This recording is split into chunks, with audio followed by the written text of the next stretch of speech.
Welcome to the Waiting Warriors podcast. As loved ones of first responders and military personnel, we often face life situations and challenges that many others don't experience. And while each of us and our experiences are unique, together we can learn from one another and become stronger in this journey of life. Now let's step out of mediocrity. It's time to thrive.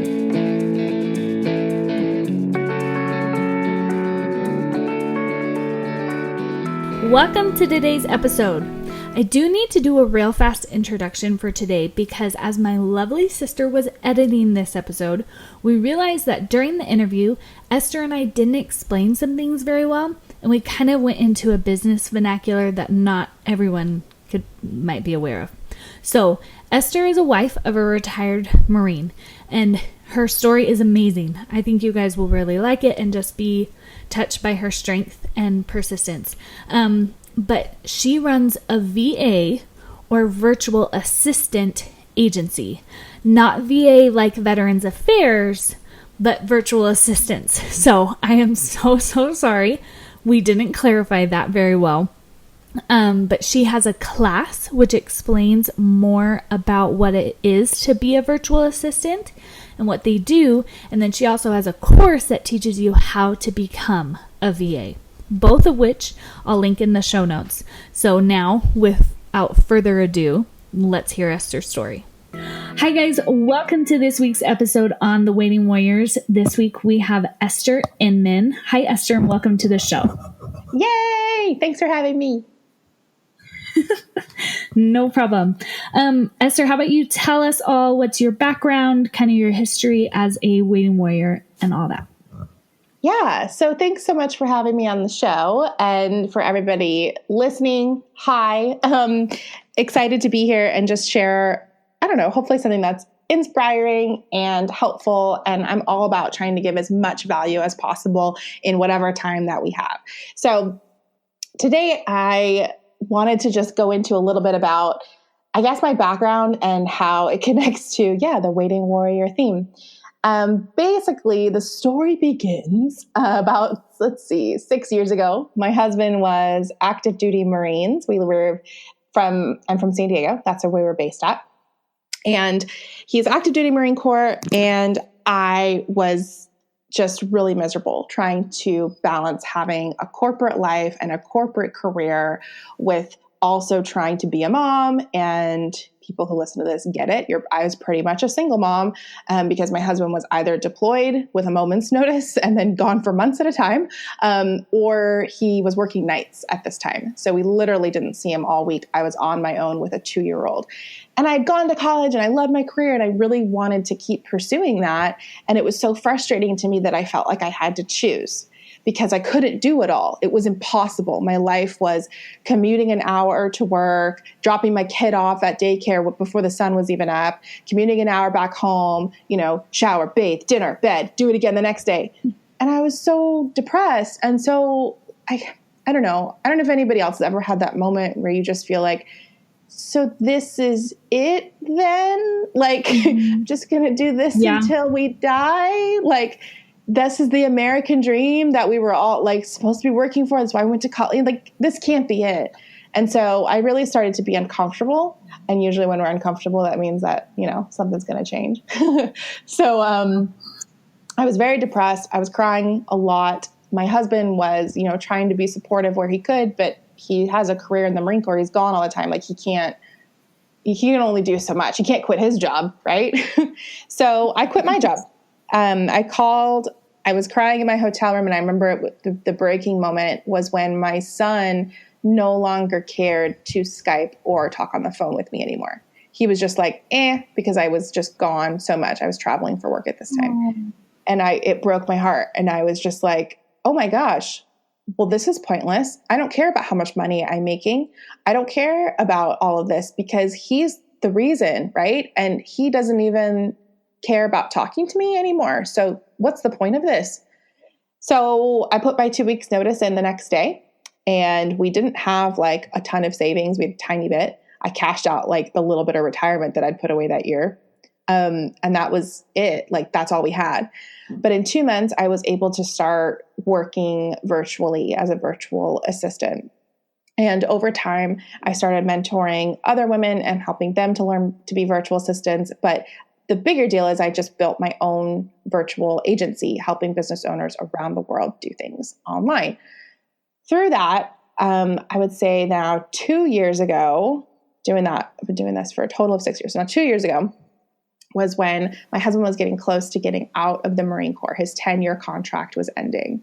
And I have to build this up because I guess I didn't even realize the tragedy level of this until even just recently.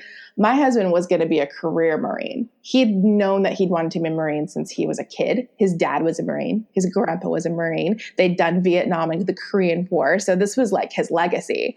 And he loved being a Marine. And he was a sergeant, but he wanted to go back and possibly go to officer candidate school. This was his thing. And he's like, if nothing else, when I get out of the Marine Corps, I want to go and do high-end security. So he did during his Marine Corps career, he actually did all of this high-end extra work to be able to qualify for those jobs once he was done as a backup plan. So this was his entire life. And during the last year, this is the part I get emotional, during the last year of his Marine Corps career, he had suffered quite a bit of head trauma over the last couple of years. And so during the last year was when his mental health started to really take a large decline. He was having panic attacks. He was not sleeping, because he had really horrible nightmares. And when he was sleeping, he was sleepwalking, and it was really, really dangerous. He was seeing things. He was hearing things. It was pretty terrifying. And we had to take him to the hospital to be admitted into mental health a couple of times because he was just not able to function and live like a normal person. He was just a total mess, just totally freaking out. So because he wasn't able to work, the end of his Marine Corps career was pretty bad. He was in and out of the VA. He was in and out of hospitals. It was terrible. And when he got done, he couldn't work. It was so bad that he couldn't work. But he also wasn't able to get his disability payments or even unemployment. None of that kicks in for 3 to 5 months minimum. So yeah. So once he got out of the Marine Corps, and obviously I was working my business the whole time, but I was only making my half, $2,000 to $3,000 a month. That's all that I was really able to make. And that wasn't enough to sustain our life that we had. And it doesn't we weren't able to save up 5 months worth of his salary. We just didn't plan for any of this. We didn't think that any of this was going to happen. Right. And so once he got out of the Marine Corps, we actually lost our house. My car got repossessed and we had to move ourselves and our son and our 2 giant Great Danes into a super old and crappy 1-bedroom apartment because they didn't require a big deposit, and that's all that we could afford. I would say it wasn't super. Our unit was crappy. The complex wasn't that bad. And my husband continued to unfortunately get worse and worse. They put him on all different kinds of medications because they couldn't really figure out exactly what was going on. And it really takes time for mental health, to get your meds right. And the VA is kind of notorious for over-medicating as well. So he would be put on meds that he wasn't supposed to be put on at the same time. And then he'd have bad reactions and then we'd end up in the hospital all over again. And it got so bad that my son and I ended up actually having to leave. So it was recommended to us from my therapist, because obviously I was in therapy, we were going through a lot. His doctors as well were like, dude, you're not safe to be around. Your family probably should go until you are more stable. And we just had, this just had really impacted our marriage a lot. We weren't in a good place because we could barely function. And the amount of stress that you're under, it was just bad. And so my son and I left. And we stayed in California for about a month and a half or maybe 2 months. And then we actually went to Maine and I stayed with family there for about 4 or 5 months, just kind of recovering, honestly, from the amount of trauma that we'd gone through. I started drinking a lot. I started having my own mental health issues because my husband just kept getting worse. He was just getting worse and worse and worse. And there was nothing that I could do. This person that I loved so much and that I'd built an entire life with. Like, I can't explain. Like, we had this beautiful home. We had our dogs, this big yard. Like, went to church on Sundays. Like, we had like just this normal life. And it had completely fallen apart. Right around then, surprisingly though, my business actually started to do okay. I would say I'd been in Maine for a few months, and I really started to spend some time on it and started to dig in and help more women with my virtual assistant program stuff. And it really started to kind of blossom. And so financially, I was actually okay. You know, it's amazing what happens when you're mentally stable, not under all this stress and trauma, what you're able to do. Yeah. Yeah. So I got the opportunity at that time to be a mentor for a couple of retreats in Bali, Indonesia, which is the number one, Americans don't usually even know where it is. It's the number one vacation destination of the year. It's down near Australia. So there's tons of Australians here. It's in Asia, but it's very expat friendly. And while Indonesia is Muslim and kind of considered to be a developing nation, Bali itself is like this diamond jewel, and it's just stunning. It's beautiful. They're Hindu here. They're not even Muslim. It's considered to be, it's called the Island of the Gods. So it's known for being this very spiritual and healing place. Also, a big place for entrepreneurs and digital nomads, because you can live very cheaply here, but you can live like a queen. So I got the opportunity to work with a company here just for like 2 or 3 sessions, being a mentor, teaching about digital marketing, content marketing, how to start your own online business stuff. And so I came out, and it was very scary. I didn't bring my son with me initially. He actually spent the summer with his grandparents under safe supervision with his dad. And my husband was starting to slowly get better at this point. They kind of had finally stabilized him. He was moved out of the apartment by his family and moved in with them just to kind of get a little bit more stable. So he was starting to get a lot better. My son spent the summer there. I kind of got sorted here in Bali, and I loved it so much that my son moved out here, and now I've been here a total of a year and a half. And my son's been here like his year anniversary is coming up next month. So he's been here about a year too. And and we're working on our marriage now that my husband's more stable.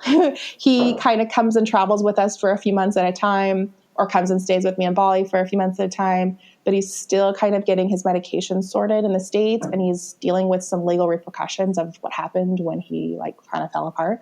So he's still dealing with stuff like that. So he kind of has to go a little bit back and forth. So he's not here at this particular moment. But things between us are doing a lot better. And coming out here again, the more, healed and calm and peaceful you are, the better your business does, right? And all of the amazing connections that I was able to meet here. So my virtual career has continued to just really blossom and expand since I've been here too. And so that's the story. That's crazy. I know.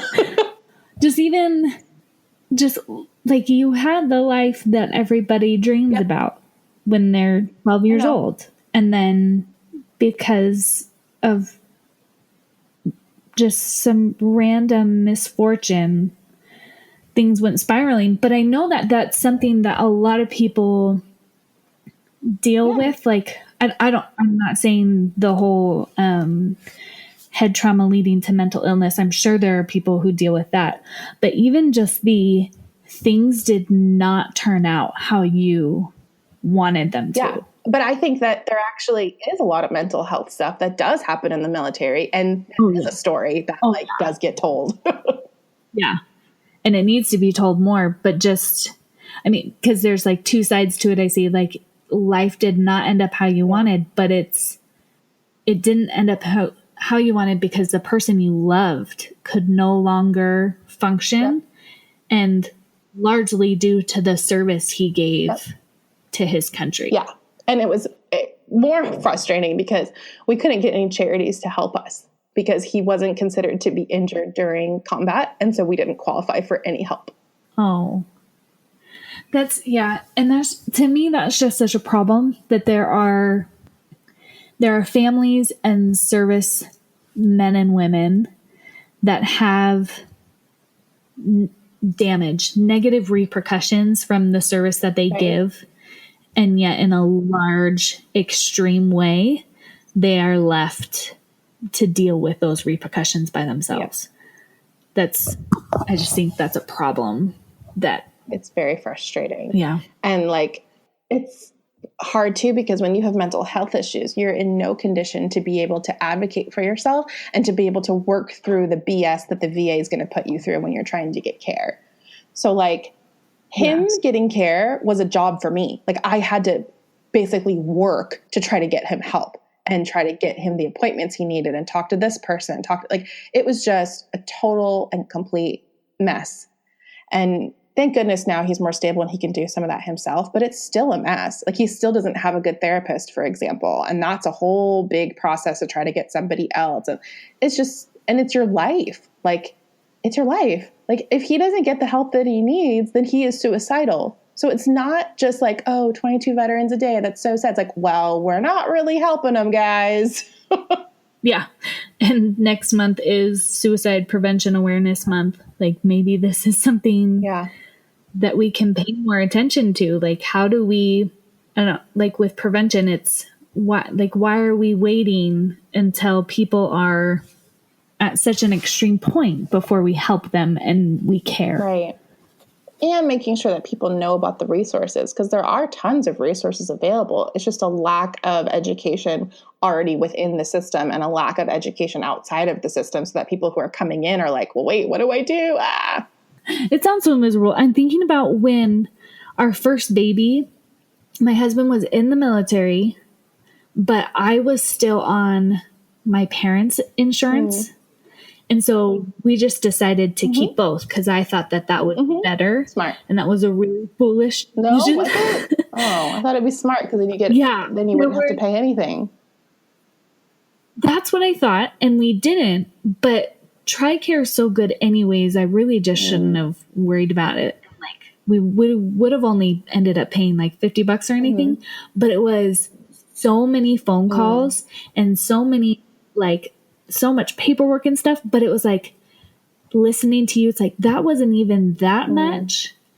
And I just get really sad for you for how much you had to deal with. Just the pain of getting a hold of that industry is just miserable. So I can sincerely say, without even completely knowing what you went through, that I'm sorry you had to go through that, and that the system has just kind of failed you guys. But a question that I have is, what do you think was your kind of saving grace, and what would you recommend to someone going through a similar situation with this?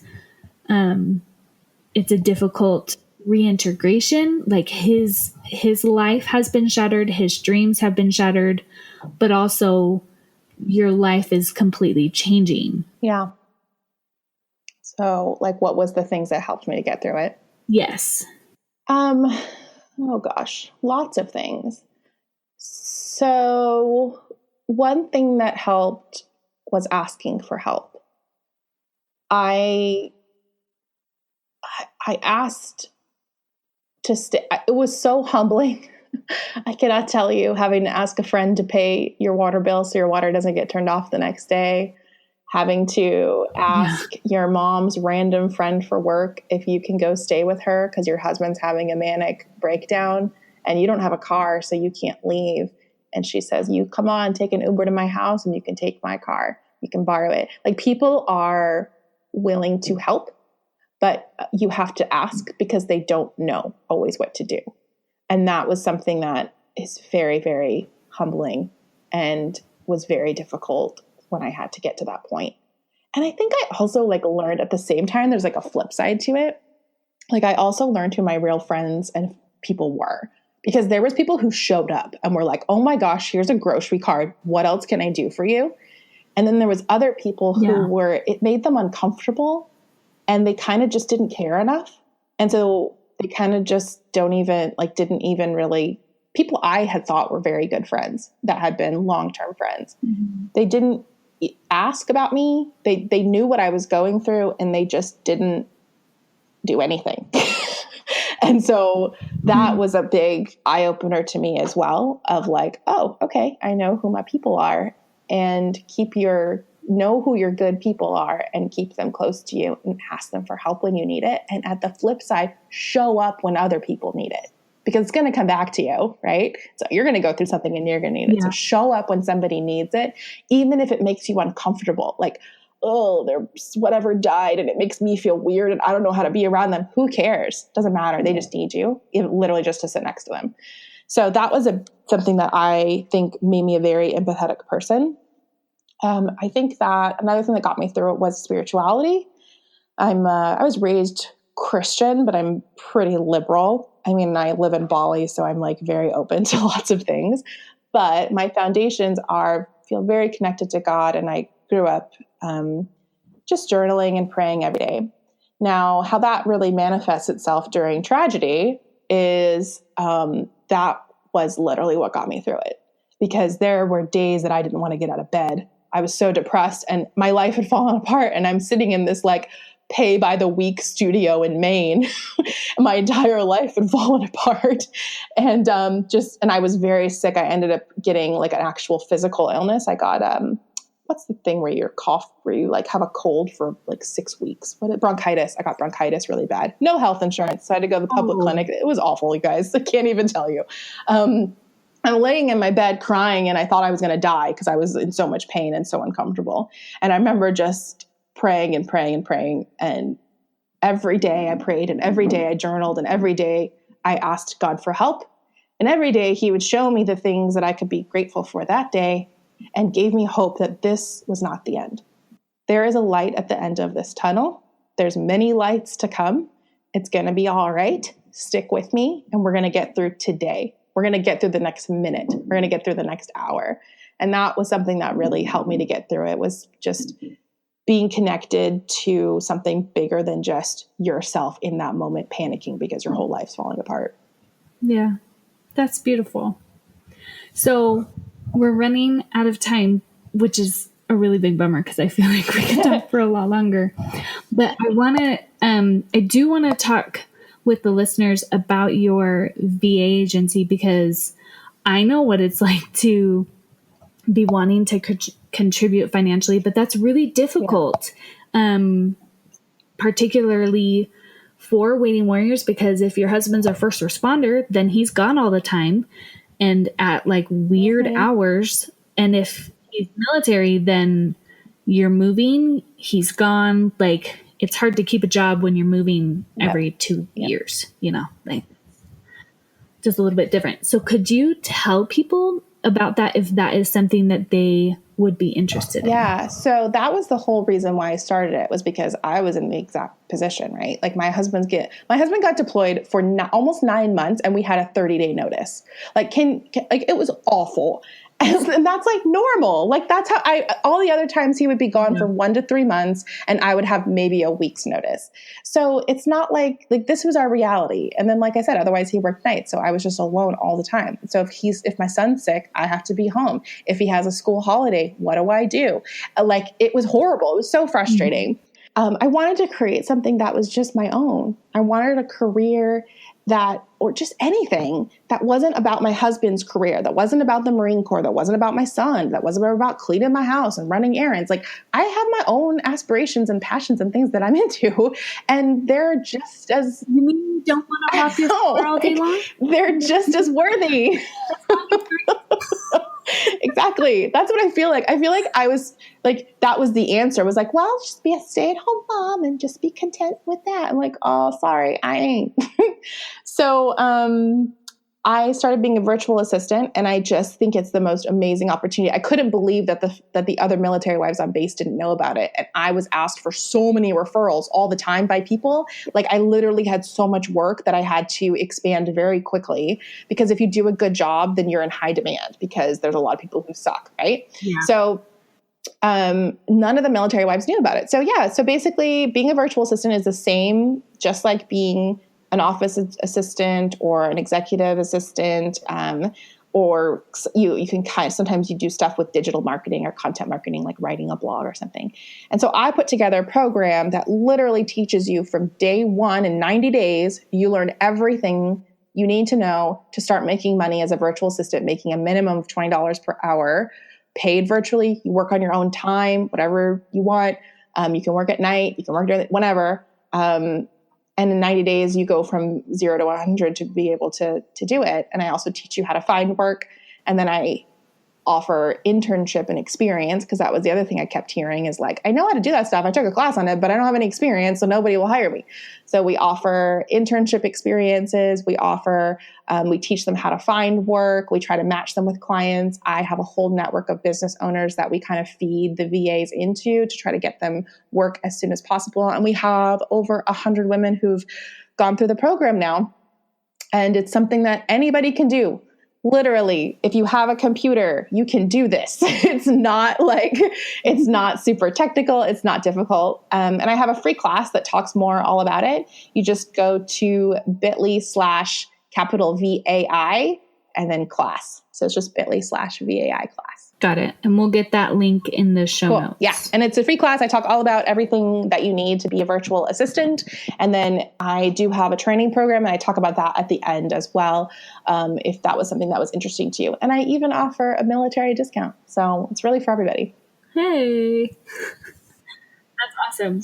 Well, if you guys are interested in that, reach out to Esther, take that or watch that class, take that class, whichever one it is, and see if that is for you, because that is something that I know a lot of wives, girlfriends kind of struggle with, is finding that balance of loving your loved one and wanting to support them, but also wanting to have something of your own. I know that's and a lot of times we get sucked into selling candles or selling wraps or making commission only. And that is not the only option to work online. You can make great money. Like the girls in my program, they're doing insanely well. Within a year, they start charging between like 30 and 60 an hour. It's nuts.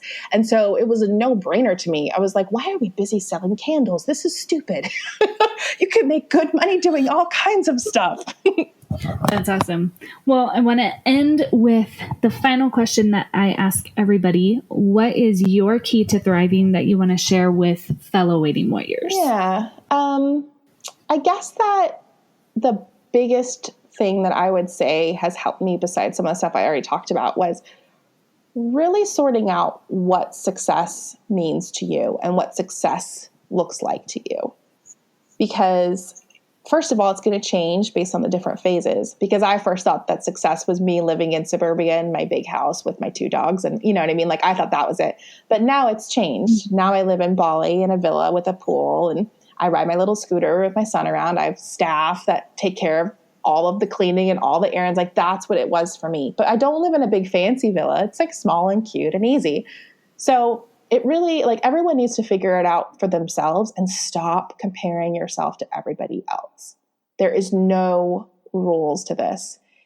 Living in Bali and living like I do isn't for everybody. Some people want to live in an RV. Some people they do want to live in suburbia and they like that. Like, but you have to determine, is this what I really want? Or is this what my parents taught me? Or is this what the media says is what I should be doing? Or is this what my husband wants? Or like, really, what does it mean for you and your family to feel like, oh, okay, this feels good for us?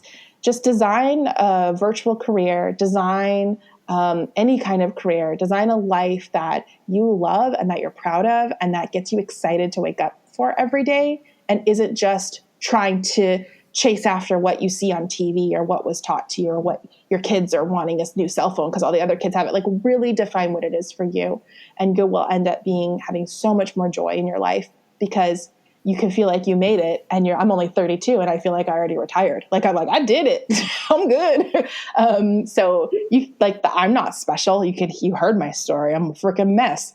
So if I was able to do all of that, it was only because I really started to shape what success meant for me and my son, separate from my husband when it needed to be separate from him, and really be like, okay, what are we going to do and what's going to feel good for us?